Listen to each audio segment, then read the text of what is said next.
আচ্ছা, আসসালামু আলাইকুম, কেমন আছেন সবাই?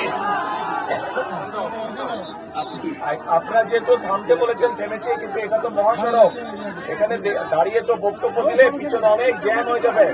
তবে এতটুকু শুধু বলবো, আপনারা যে কষ্ট করে এখানে এসেছেন, সকলে একত্রিত হয়েছেন, আগামী 12 তারিখ যে ভোটের দিনও কিন্তু এইভাবে গিয়ে কষ্ট করে গিয়ে ধানের শীষে ভোট দিতে হবে।